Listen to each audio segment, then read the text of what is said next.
When I was a kid, the disaster we worried about most was a nuclear war.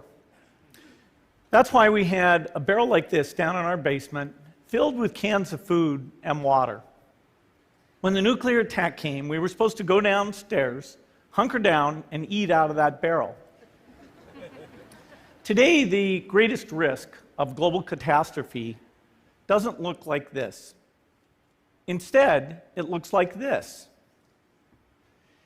If anything kills over 10 million people in the next few decades, it's most likely to be a highly infectious virus rather than a war. Not missiles, but microbes. Now, part of the reason for this is that we have invested a huge amount in nuclear deterrence, but we've actually invested very little in a system to stop an epidemic. We're not ready for the next epidemic. Let's look at Ebola. I'm sure all of you read about it in the newspaper. Lots of tough challenges. I followed it carefully through the case analysis tools we use to track polio eradication. And as you look at what went on, the problem wasn't that there was a system that didn't work well enough. The problem was that we didn't have a system at all. In fact, there are some pretty obvious key missing pieces. We didn't have a group of epidemiologists ready to go who would have gone, seen what the disease was, see how far it had spread. The case reports came in on paper. It was very delayed before they were put online, and they were extremely inaccurate. We didn't have a medical team ready to go. We didn't have a way of preparing people.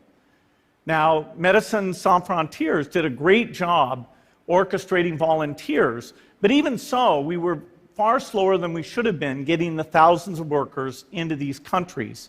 And a large epidemic would require us to have hundreds of thousands of workers.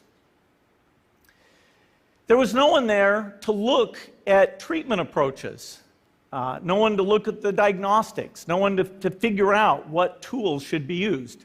As an example, we could have taken the blood of survivors, processed it, and put that plasma back in people to protect them. But that was never tried. So there was a lot that was missing, and these things are really a global failure. The WHO is funded to monitor epidemics, but not to do these things I talked about. Now, in the movies, it's quite different. There's a group of handsome epidemiologists ready to go. They move in, they save the day, but that's just pure Hollywood. The failure to prepare could allow the next epidemic to be dramatically more devastating than Ebola. Let's look at the progression of Ebola over this year. About 10,000 people died, and nearly all were in the 3 West African countries. There's 3 reasons why it didn't spread more.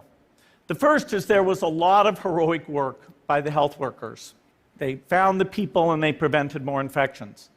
The second is the nature of the virus. Ebola does not spread through the air. And by the time you're contagious, most people are so sick that they're bedridden. Third, it didn't get into many urban areas, and that was just luck. If it had gotten into a lot more urban areas, the case numbers would have been much larger. So next time, we might not be so lucky. You can have a virus where people feel well enough while they're infectious that they get on a plane or they go to a market. The source of the virus could be a natural epidemic like Ebola, or it could be bioterrorism. And so there are things that would literally make things 1,000 times worse. In fact, let's look at a model of a virus spread through the air like the Spanish flu back in 1918. So here's what would happen. It would spread throughout the world very, very quickly. And you can see there's over 30 million people die from that epidemic. So this is a serious problem. We should be concerned. But in fact, we can build a really good response system. We have the benefits of all the science and technology that we talk about here. We've got cell phones to get information from the public and get information out to them. We have satellite maps where we can see where people are and where they're moving. We have advances in biology that should dramatically change the turnaround time to look at a pathogen and be able to make drugs and vaccines that fit for that pathogen. So we can have tools, but those tools need to be put into an overall global health system, and we need preparedness. The best lessons, I think, on how to get prepared are, again, what we do for war. For soldiers, we have full-time waiting to go. We have reserves that can scale us up to large numbers. NATO has a mobile unit that can deploy very rapidly. NATO does a lot of war games to check, are people well-trained? Do they understand about fuel and logistics and the same radio frequencies? So they are absolutely ready to go. So those are the kinds of things we need to deal with an epidemic. What are the key pieces? First is we need strong health systems in poor countries. That's where mothers can give birth safely, kids can get all their vaccines, but also where we'll see the outbreak very early on. We need a medical reserve corps, lots of people who've got the training and background who are ready to go with the expertise. And then we need to pair those medical people with the military, taking advantage of the military's ability to move fast, do logistics, and secure areas.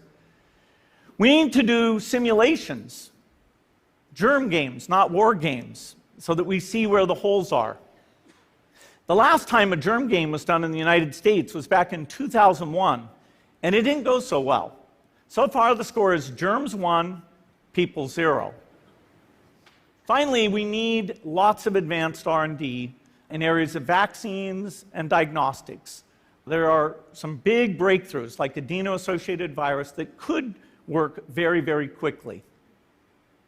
Now, I don't have an exact budget for what this would cost, but I'm quite sure it's very modest compared to the potential harm.